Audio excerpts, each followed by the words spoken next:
This is Narrative Nonsense Remy. Welcome to my channel. অনেক দিন পর আমি একটা নতুন গল্প নিয়ে চলে এসেছি। আজকের গল্পটা ক্লাস 8 এর গল্প। ক্লাস 8 এর পরীক্ষার্থীদের জন্য খুবই ইম্পর্টেন্ট বলা যেতে পারে। আজকের গল্পটার নাম the princess September. The princess September, রাজকুমারী সেপ্টেম্বর। গল্পটি লিখেছেন উইলিয়াম সমারসেট মম। উইলিয়াম সমারসেট মম তিনি 1874 খ্রিস্টাব্দে জন্মগ্রহণ করেন এবং 1965 খ্রিস্টাব্দে তিনি মৃত্যুবরণ করেছিলেন। তিনি ছিলেন একজন ইংরেজ নাট্যকার, ঔপন্যাসিক এবং ছোট গল্প লেখক। যুদ্ধকালীন এবং তার পরবর্তী সময়ে তিনি ভারত এবং দক্ষিণ পূর্ব এশিয়া ভ্রমণ করেছিলেন। অফ হিউম্যান বন্ডসকে মমের অত্যন্ত গুরুত্বপূর্ণ উপন্যাস হিসাবে আখ্যায়িত করা হয়। তার অন্যান্য গুরুত্বপূর্ণ কাজগুলি হল the razor's edge, the moon and sixpence ইত্যাদি। বর্তমান পাঠটি তার একই নামের ছোট গল্প থেকে গৃহীত হয়েছে। চলুন তাহলে দেরি না করে গল্পটা শুরু করা যাক। দ্য প্রিন্সেস সেপ্টেম্বর, রাজকুমারী সেপ্টেম্বর। আজকে আমরা প্রথম ইউনিটটা পড়ব। চলুন শুরু করা যাক। সিয়াম রাজার কন্যা রাজকুমারী সেপ্টেম্বর ছিল খুব অসুখী।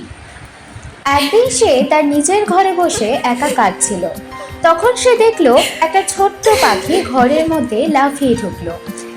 তারপর পাখিটি গান গাইতে শুরু করলো। সে রাজার বাগানে হ্রদ এবং স্থির জলের নরম শাখাযুক্ত উইলো গাছগুলির ছায়ার নিচে খুব সুন্দর গান গাইল। যখন সে গানটি শেষ করলো, রাজকুমারী আর কাঁদছিল না। সে বলল, খুব সুন্দর ছিল গানটা। ছোট্ট পাখিটি বলল, তুমি কি চাও আমি তোমার সাথে থেকে যাই? রাজকুমারী সেপ্টেম্বর আনন্দের সঙ্গে হাততালি দিয়ে কি মজা কি মজা। পরে ছোট্ট পাখিটি লাফিয়ে বিছানার কিনারায় এসে বসেছিল এবং তাকে ঘুম পাড়ানোর জন্য গান গেয়েছিল। সে পরদিন সকালে যখন ঘুম থেকে জাগল, ছোট্ট পাখিটি তখনও পর্যন্ত সেখানে বসেছিল এবং সে তার চোখ মেলল। সে বলল, সুপ্রভাত। সে তার ডান হাতে প্রথম আঙ্গুলটা বাড়িয়ে ধরল যাতে পাখিটি তার দাঁড় হিসাবে ব্যবহার করতে পারে। ছোট্ট পাখিটি নিচে উড়ে এলো এবং এর উপরে বসল। তারপর সে প্রাসাদের অন্যদিকে গিয়ে পরপর রাজকুমারীদের ডেকে দিয়েছিল, আর প্রত্যেক রাজকুমারীর জন্য ছোট্ট পাখিটি একটা করে আলাদা গান গাইল। রাজকুমারীরা ঈর্ষান্বিত হলো এবং সবাই একসঙ্গে সেপ্টেম্বরের সঙ্গে দেখা করলো। তারা বলেছিল, কেন ফিরে আসবে বলে তোমার মনে হচ্ছে? সেপ্টেম্বর বলল, সে সবসময় ফিরে আসে। ভালো।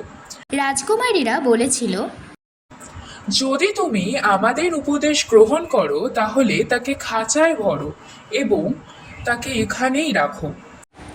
রাজকুমারী বলল, আমি তাকে ঘরের মধ্যে ঘুরতে দেখতেই পছন্দ করব। তার বোনেরা ভয় দেখানোর ভঙ্গিতে বলল। আগে নিরাপত্তা। তারা উঠে দাঁড়ালো এবং মাথা নাড়তে নাড়তে ঘরের বাইরে বেরিয়ে গেল। সেপ্টেম্বরকে খুব অস্বস্তিকর অবস্থায় তারা ফেলে রেখে গেল। এটা মনে হচ্ছিল যে ছোট্ট পাখিটি অনেক দূরে চলে গেছে এবং সে ভাবতে পারছিল না যে সে কি করছে। তাকে ভুলে যাবে কিংবা ওর ভালো লাগতে পারে বা অন্য কাউকে। নমস্কার, আজকের গল্পটা এখানেই শেষ হলো।